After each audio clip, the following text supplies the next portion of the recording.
Nachdem wir euch in den letzten beiden Wochen schon unsere Top 10 Strände und Highlights in Nordspanien gezeigt haben, wollen wir euch heute unsere absoluten Highlights aus Portugal zeigen. Denn Portugal hat wirklich wahnsinnig viel zu bieten. Wir haben in den vergangenen 2,5 Monaten Portugal einmal komplett von Nord nach Süd mit unserem Camper durchquert. Das Land eignet sich hervorragend für einen Roadtrip, egal ob mit oder ohne Camper. Hier jetzt also unsere Top 10 Highlights, die sind über ganz Portugal verteilt. Eine Karte, auf der die jeweiligen Orte mit ihren GPS-Koordinaten markiert sind, verlinken wir euch unten. Und jetzt, auf geht's!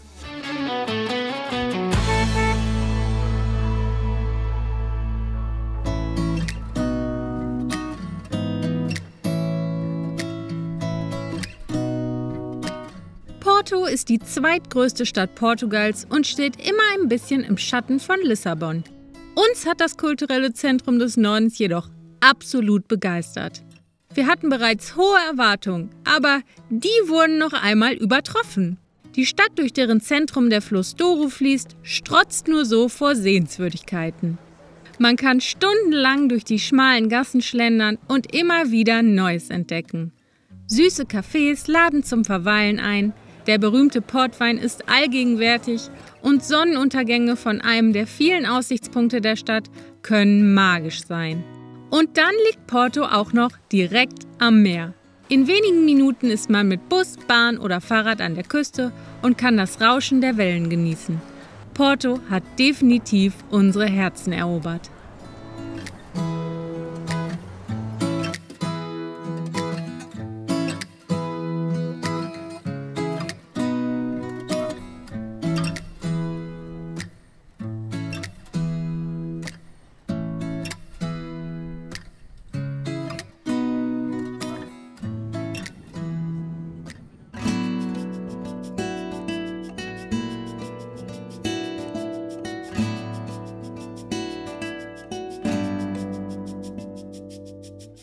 Was man im Umland von Porto schon erahnen kann, setzt sich im Rest des Landes fort. Portugal hat wirklich wahnsinnig schöne Strände und Küstenabschnitte.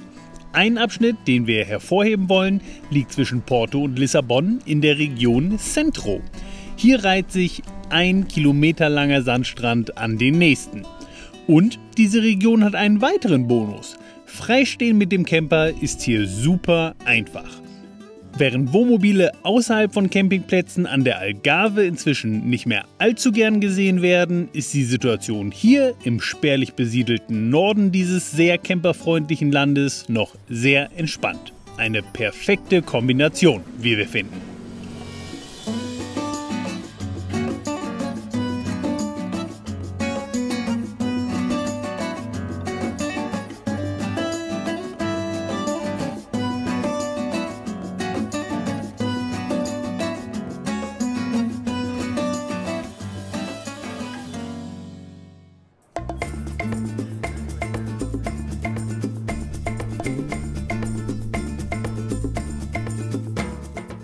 Der kleine Ort Nazaré an der Küste Zentralportugals ist weltbekannt. Warum? Es gibt hier die größten und höchsten Wellen der Welt. Und zwar verlässlich jedes Jahr in den Wintermonaten, sodass sich Nazaré zum wahren Mekka der Extremsurfer entwickelt hat. Wir waren im Oktober hier und damit noch vor der jährlichen Weltrekordjagd. Aber auch ohne Riesenwellen hat uns Nazaré wahnsinnig gut gefallen und ist aus unserer Sicht absolut einen Besuch wert.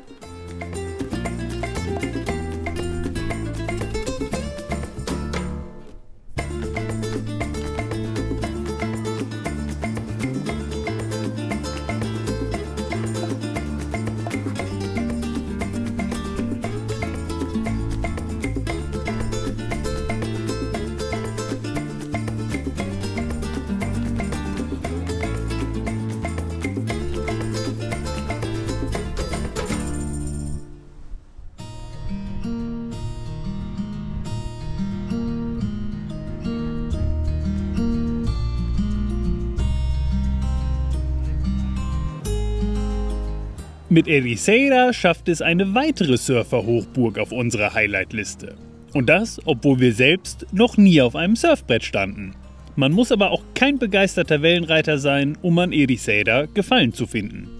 Die schmalen Gassen der Kleinstadt laden dazu ein, erkundet zu werden. Die schier endlos langen Wege entlang der Steilküste geben immer wieder spektakuläre Ausblicke frei.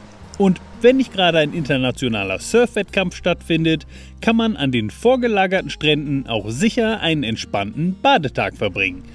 Uns hat Ericeira in jedem Fall wahnsinnig gut gefallen.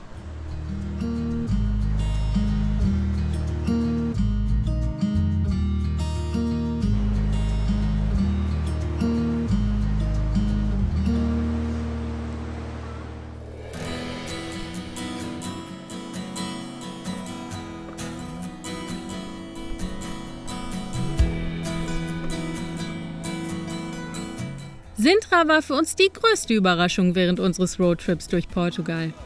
Dass es in Portugal eine Kleinstadt mit so vielen jahrhundertealten Palästen, skurrilen Villen, imposanten Gärten und Burgen geben würde, hatten wir vorher gar nicht so auf dem Schirm. Aber Sintra hat all das. Als ehemalige Sommerresidenz der spanischen Königsfamilie entwickelte sich Sintra zu einem kulturellen und politischen Zentrum, das heute Teil des UNESCO-Weltkulturerbes ist. Die bekanntesten Sehenswürdigkeiten Sintras sind der farbenfrohe Palacio Nacional da Pena, das Schloss von Ferdinand II., das Castelo dos Muros, eine Burgruine aus dem 8. Jahrhundert, die Quinta da Galera, eine ehemalige Privatresidenz mit einer üppigen Gartenanlage, sowie der Palacio Nacional de Sintra, der Nationalpalast Sintras.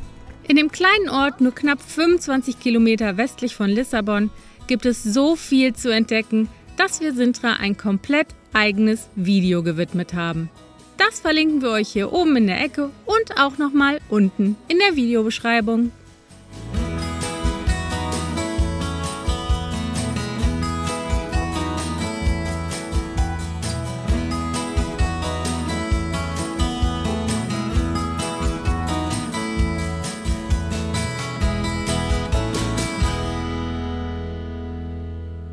Bevor wir jetzt gleich mit der zweiten Hälfte unserer Portugal-Highlights weitermachen, will ich einmal kurz über diese Aufnahme hier sprechen. Denn dafür haben wir keine Drohne genutzt. Die sind in ganz Sintra nämlich streng verboten. Stattdessen haben wir das und auch diese Aufnahme mit einer 360-Grad-Kamera gefilmt. Genauer gesagt mit der Insta360 X3 hier.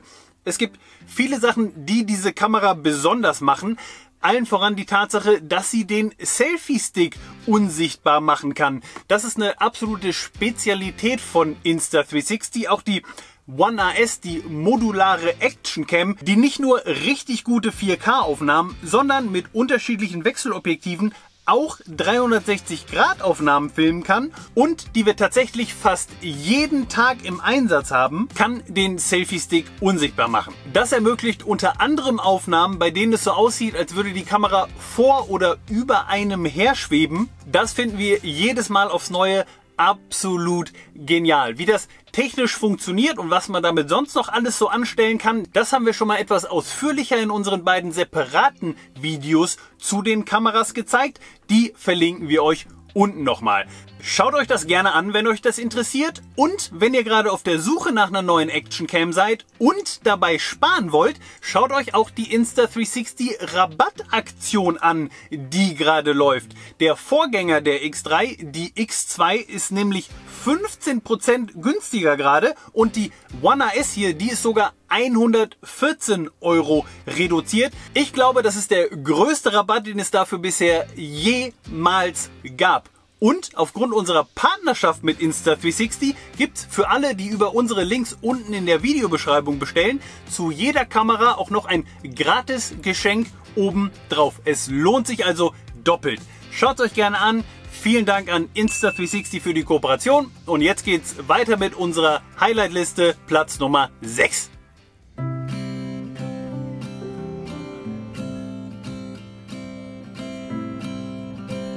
Was wäre ein Besuch Portugals ohne einen Aufenthalt in dessen Hauptstadt? Mindestens wohl eine verpasste Chance, denn Lissabon hat wahnsinnig viel zu bieten. Die Metropole an der Flussmündung des Tejo zieht jedes Jahr Millionen von begeisterten Besucherinnen und Besuchern an.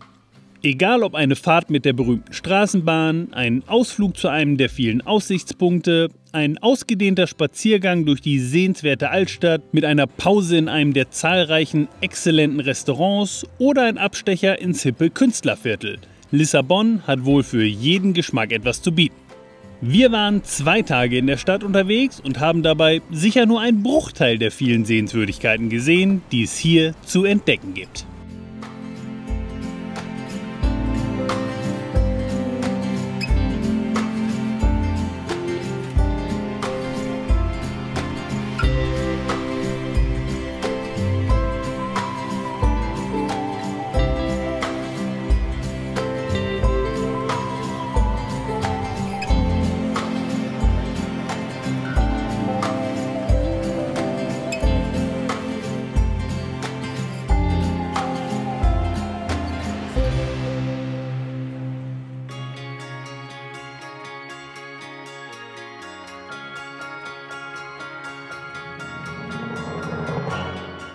Wer dem Großstadtgetummel entfliehen will und lieber in der Natur und an kilometerlangen Sandstränden entspannen will, der muss von Lissabon aus gar nicht weit fahren.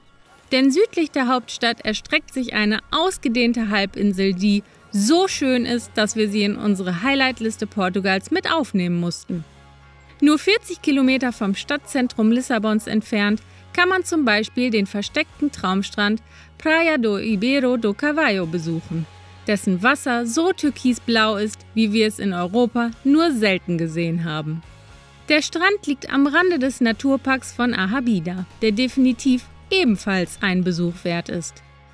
Wer noch ein kleines Stück weiter Richtung Süden fährt, kommt zur Troja-Halbinsel, auf der es nicht nur kilometerlange Strände mit feinem Sand und tollen Beachbars gibt, sondern auch ein Netz an Wanderwegen für ausgedehnte Spaziergänge.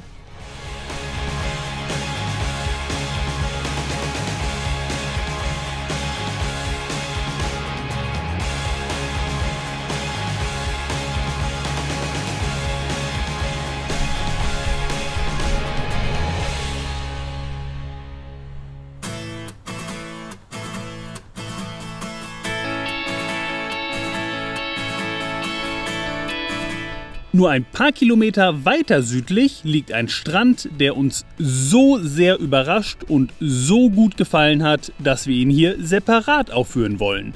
Der Praia da Galé Fonteinas, den ich mit an Sicherheit grenzender Wahrscheinlichkeit wohl wieder nicht richtig ausgesprochen habe, hat uns nicht nur aufgrund seiner schier unendlichen Weitläufigkeit begeistert, sondern vor allem auch aufgrund seiner imposanten, einzigartig ausgeformten Steilklippen.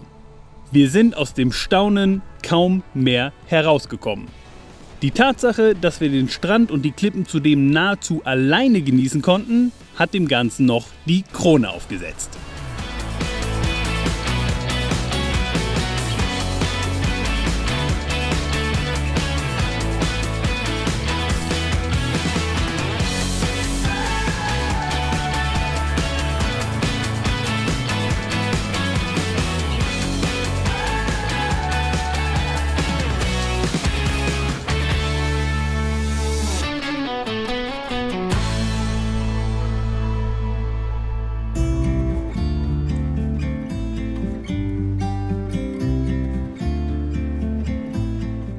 Der Naturpark Südwestalentejo und Costa Vicentina erstreckt sich auf einer Länge von fast 100 Kilometern an der südlichen Küste Portugals bis hinein in die Algarve.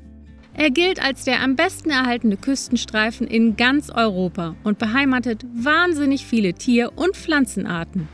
Darunter auch den einzigen Ort Europas, an dem es Otter noch in einem maritimen Lebensraum gibt. Auch hier lassen sich kilometerlange Sandstrände finden, aber je weiter man in den Süden kommt, desto mehr ist die Landschaft vor allem von ihrer zerklüfteten Steilküste geprägt. Wer auf der Suche nach paradiesischen Stränden und einzigartiger Natur fernab von Menschenmassen ist hier absolut richtig.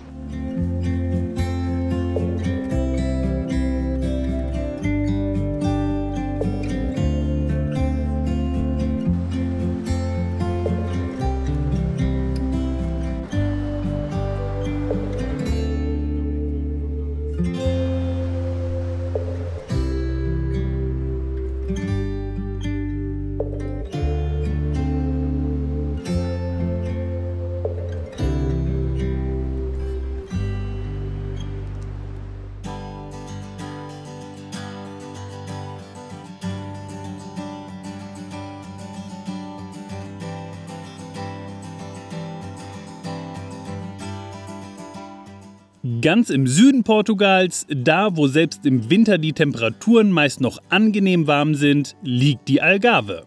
Müssten wir uns für eine einzige Lieblingsregion in Portugal entscheiden, dann würde unsere Wahl wohl auf eben diese Algarve fallen. Die Fülle an Traumstränden, Ausflugszielen und einzigartiger Natur, gepaart mit interessanten Städten und natürlich dem guten Wetter hier, sind einfach einmalig. Es gibt hier so viel zu erkunden und zu entdecken, dass wir der Algarve ein eigenes Top 10 Highlight Video gewidmet haben. Das werden wir in den nächsten Tagen veröffentlichen und, sobald es online ist, hier oben rechts in der Ecke und natürlich auch unten in der Videobeschreibung verlinken. Schaut euch das gerne an, wenn ihr gerade einen Trip nach Portugal plant. Wir versprechen, es lohnt sich.